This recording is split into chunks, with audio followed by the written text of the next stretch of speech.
दोस्तों नमस्कार, मैं हूं आर्किटेक्ट अशोक गोयल। मित्रों, मैं बार बार ये बात कहता रहा हूं कि आर्किटेक्चर का एंट्रेंस एग्जाम नाटा सिर्फ अंग्रेजी में नहीं होना चाहिए, यह हिंदी में भी होना चाहिए। क्योंकि बहुत सारे देश के मेधावी छात्र ऐसे हैं जो अंग्रेजी में पारंगत नहीं हैं, लेकिन वो हिंदी भली बात ही समझते हैं। तो उन लोगों को अगर हम वंचित रखते हैं इस इम्तिहान से, तो उनके साथ बड़ी ये नाइंसाफ़ी होगी। उनको अगर आर्किटेक्चर ज्वाइन करने से वंचित रखते हैं तो बड़ी नाइंसाफ़ी होगी। मैं पिछले दिनों एक तमिलनाडु के finance minister mister P Thiagarajan का इंटरव्यू देख रहा था। शशि थरूर जी के साथ उन्होंने बातचीत की थी। उन्होंने बड़ी पुख्ता बात उन्होंने कही थी कि जब दक्षिण भारत के जितने मेडिकल कॉलेज हैं, खासतौर पे वो तमिलनाडु का जिक्र कर रहे थे कि तमिलनाडु के जितने मेडिकल कॉलेज हैं, तमिलनाडु सरकार उनकी फंडिंग कर रही है, केंद्र सरकार से उसको कोई पैसा नहीं मिल रहा। तो उसमें उनको अधिकार मिलना चाहिए कि किस तरीके से मेडिकल छात्रों का प्रवेश होगा। नीट का इम्तिहान उनके ऊपर नहीं थोपा जाना चाहिए। 2 लैंग्वेज 3 लैंग्वेज फार्मूला पे भी उन्होंने बड़ी बेबाकी से अपनी राय रखी। मैं पहले आपको उनकी बात सुनवाता हूं। 2-3 मिनट तक आप उनकी बातचीत सुनिए शशि थरूर जी के साथ। ये हैं तमिलनाडु के फाइनेंस मिनिस्टर पी त्यागराजन जी। सुनिए क्या कह रही है। We are funding these medical colleges 100%. And unlike in any other subject, at least to this degree, medical education is inextricably intertwined with public health. Right? You cannot run a medical college without a hospital. Right? And if the state is a provider of public health, then our medical colleges, our hospitals, we designed in a way that supports our vision of public health. Primary health centers in every area, including rural areas, and incentives for people to enter postgraduate programs based on how much service they do in rural areas, etc. When it's 100% our money coming out of our budget, not 1 rupee coming from the union, it's completely linked to public health, which is a state subject. Why do you tell us which exam should be the basis of us sending our children to our colleges? That's the whole point here, right? Now, even if you tell me that the government of India had produced spectacularly better results than Tamil Nadu, or there was some other state that had a brilliant outcome, therefore you say, listen, you can learn from them. We are thoughtful people, we'll try.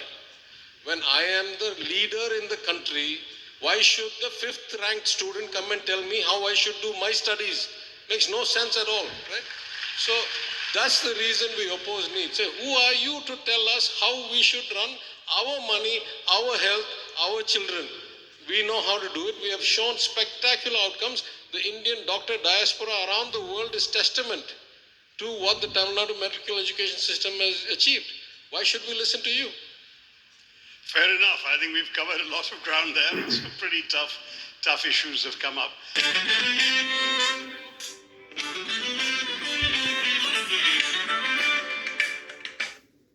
सुना आपने। ये थे तमिलनाडु के finance minister यानी वित्त मंत्री P Tyagarajan. उन्होंने बड़े स्पष्ट रूप से बात कही कि जो राज्य सरकार कॉलेज चला रही है, मेडिकल कॉलेज चला रही है, उसमें किस तरीके से क्या व्यवस्था होगी, किस तरीके से उसमें एडमिशन होंगे, किस तरीके से सारी गतिविधियां चलेंगी, उसका अधिकार उनके पास होना चाहिए। तमिलनाडु में ये मामला चल रहा है कि नीट का इम्तिहान जो पूरे देश पे थोपा गया है, राज्यों को अधिकार होना चाहिए कि अपने मेडिकल कॉलेज के लिए, अपने कॉलेज के लिए वो अपने तरीके से इम्तिहान ले सकें। अब यही बात आर्किटेक्चर पे आती है। आर्किटेक्चर के मुख्यतः 2 तरीके के इम्तिहान होते हैं। एक नेशनल टेस्टिंग एजेंसी कंडक्ट करती है जेईई का इम्तिहान, जो अंग्रेजी के साथ अन्य भारतीय भाषाओं में भी होता है, जिसमें हिंदी भी शामिल है। लेकिन नाटा का इम्तिहान अधिकतर आर्किटेक्चर कॉलेज के लिए नाटा का इम्तिहान कंपलसरी कर दिया गया है 2020 के गजट नोटिफिकेशन के अनुसार, जब आर्किटेक्ट एक्ट में अमेंडमेंट किए गए थे। तो उसके अनुसार अधिकतर self financing college, state government के जितने भी अधिकतर कॉलेज हैं, उसमें आर्किटेक्चर कॉलेज में आपको तभी प्रवेश दिया जाएगा जब आपने नाटा का इम्तिहान क्लियर कराओ। उत्तर भारत के बहुत सारे राज्य ऐसे हैं, जैसे पंजाब है, हरियाणा है, हिमाचल है, राजस्थान है, मध्य प्रदेश है, बिहार है, उत्तर प्रदेश है, इस तरह के बहुत सारे राज्य ऐसे हैं जहां पर बहुत सारे मेधावी छात्र अंग्रेजी में पारंगत नहीं है, हिंदी बखूबी समझते हैं। यूपीएससी तक में हिंदी के छात्रों को अनुमति है, एसएससी के इम्तिहान में हिंदी के छात्रों को अनुमति है। तो मैं नहीं समझ पा रहा कि आर्किटेक्चर के अंदर आप उन लोगों को कैसे वंचित रख सकते हो जिनकी मातृभाषा अंग्रेजी नहीं है। आप अंग्रेजी कंप्रिहेंशन के सवाल उनसे पूछ रहे हो, आप उनसे सभी प्रकार के प्रश्न अंग्रेजी में पूछ रहे हो। और सबसे विचित्र बात यह है कि लंबे समय से स्केचिंग का टेस्ट होता था, ड्राइंग का टेस्ट होता था, जिसको आपने खत्म कर दिया। आप रीजनिंग के सवाल अंग्रेजी में पूछते हो, आप आर्ट एप्रिसिएशन के सवाल अंग्रेजी में पूछते हो, आर्किटेक्चर के सवाल अंग्रेजी में पूछते हो, भवन निर्माण के सवाल अंग्रेजी में पूछते हो, हर चीज के सवाल आप अंग्रेजी में पूछते हो। जो तमिलनाडु के वित्त मंत्री जी ने बात की कि भाई मेडिकल वालों का अधिकतर वास्ता, हॉस्पिटल में लोगों का वास्ता जनसाधारण से पड़ता है, वही बात आर्किटेक्चर में है। साइट्स पे, कंस्ट्रक्शन साइट्स पे, निर्माण स्थल पे कभी अंग्रेजी नहीं बोली जाती। अगर दक्षिण भारत है तो दक्षिण भारतीय भाषाएं बोली जाएंगी, चाहे मलयालम हो, चाहे तेलुगु हो, चाहे कन्नड़ हो, चाहे तमिल हो। अगर नॉर्थ ईस्ट है तो वहां अपनी भाषा चलेगी, वेस्ट बंगाल है तो बंगाली चलेगी, बांग्ला चलेगी, महाराष्ट्र है मराठी चलेगी। किसी भी कंस्ट्रक्शन साइट पे अंग्रेजी नहीं चलेगी। जिस तरीके से अस्पतालों में अगर आप पेशेंट के साथ अंग्रेजी में बात करोगे तो वो बेचारा जो अंग्रेजी नहीं जानता अपनी बीमारी नहीं बता पाएगा। वही बात कंस्ट्रक्शन साइट्स पे है।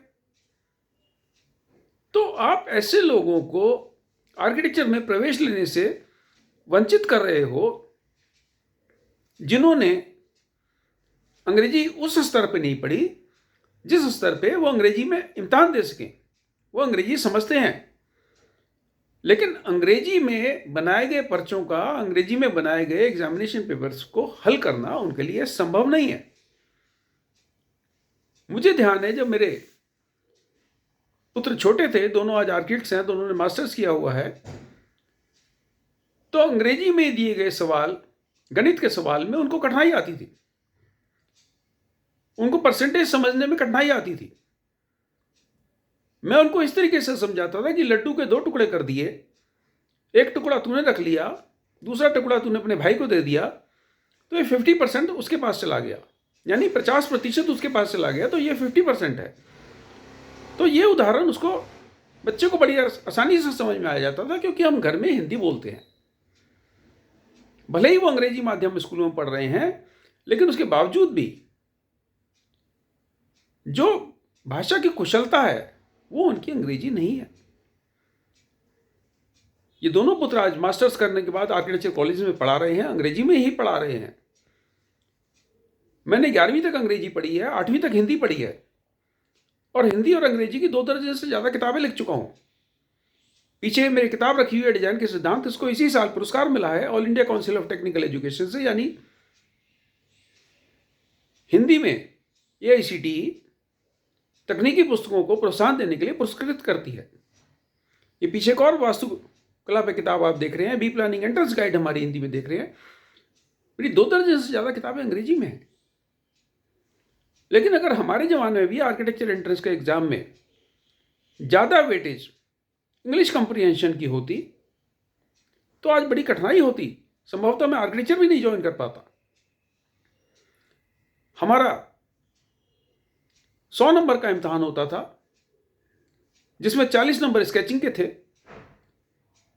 40 नंबर एप्टीट्यूड के थे, और 20 नंबर थे स्टोरी राइटिंग के, जिसमें 4 चित्र दिखाए जाते थे। मैं एक स्टोरी लिखनी होती थी, वो अंग्रेजी में लिखनी होती थी। और जो 40 नंबर का एप्टीट्यूड टेस्ट था, उसमें टॉप व्यू, फ्रंट व्यू वगैरह आइडेंटिफाई करने होते थे, जिसमें अंग्रेजी का कोई रोल नहीं था। स्केचिंग में अंग्रेजी का कोई रोल नहीं था, यानी 100 नंबर के पेपर में से 80% में अंग्रेजी का कोई रोल नहीं था। आज नाटा का जो 200 नंबर का पेपर है वो मात्र अंग्रेजी में है। तो और कुछ नहीं तो हम तमिलनाडु वालों से ही सीख लें।